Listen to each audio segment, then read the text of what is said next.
LIC का agent या कहिए बीमा एजेंट भारत में वो शख्स होता है जिसे आता देखकर लोग छिप जाते हैं।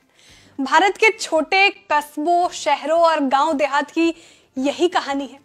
बीमा खरीदने के नाम से लोग बचते हैं क्योंकि उन्हें लगता है कि ये फालतू का खर्च है।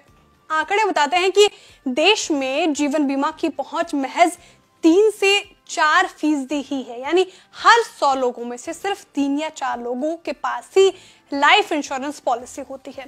इससे आप अंदाजा लगा सकते हैं कि देश में बीमा बेचना कितना मुश्किल काम है, लेकिन यही से संभावनाओं के द्वार भी खुलते हैं और जहां चाह वहां राह का मुहावरा भी इसी वजह से अहमियत रखता है।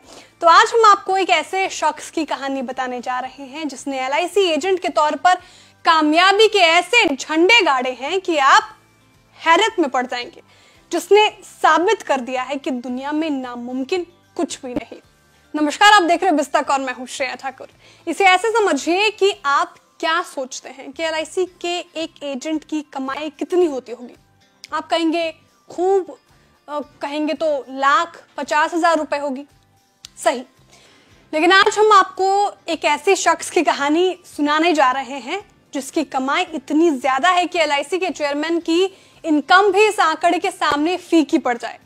हम एक ऐसे एलआईसी एजेंट की कहानी सुना रहे हैं जिसकी संपत्ति है 470 करोड़ रुपए। अब तो आप चौंक ही गए होंगे। तो चलिए जानते हैं इंश्योरेंस के इस किंग की कहानी को। हम बात कर रहे हैं भरत पारेख की। भरत पारेख जब महज 17 साल के थे तभी उन्होंने एलआईसी एजेंट बनने की ठान ली थी। 18 साल की उम्र में वे इस धंधे से जुड़ गए, लेकिन बीमा बेचना कितना टेढ़ा काम है ये इन्हें शुरुआत में ही पता चल गया। लेकिन उन्होंने भी इसकी ट्रिक निकाल ली। उन्होंने ये सोचा कि बीमा के ग्राहक उन्हें कैसे मिलेंगे। इसके लिए उन्होंने इसके आगे की बात सोची। तो वो क्या? तो वो ये कि किन किन लोगों को बीमा की सर्विस की सबसे ज्यादा जरूरत है। बस ये सवाल उन्हें शमशान घाट ले गया। वहां उन्होंने उन लोगों से संपर्क किया जो वहां अपने किसी प्रियजन की मौत होने पर उसके अंतिम क्रियाक्रम के लिए पहुंचते थे। वे उन्हें अपना परिचय देते और कहते कि बीमा क्लेम से जुड़ी किसी भी मदद के लिए वे उनसे संपर्क कर सकते हैं, और पारेख इन्हें अपना कार्ड दे देते थे।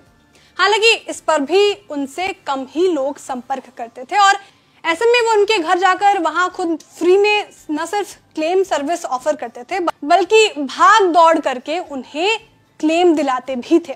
धैर्य, मेहनत और लगन, इनके भरोसे उनका धंधा चलने लगा। एक मीडिया इंटरव्यू में भरत पारेख ने कहा था, मैं मौत और परिवारों पर इसके असर को समझता हूं। मैंने अपने पिता को कम उम्र में ही खो दिया था। बस मौत और शमशान से उनका धंधा चल निकला और इतने लंबे चौड़े कारोबार में तब्दील हो गया कि आज वे न सिर्फ बीमा बल्कि mutual fund, health insurance, bonds और होम लोन समेत फाइनेंशियल प्लानिंग से जुड़े तमाम प्रोडक्ट्स बेचते हैं। और उनके दफ्तर नागपुर और मुंबई में हैं और एक अच्छी खासी टीम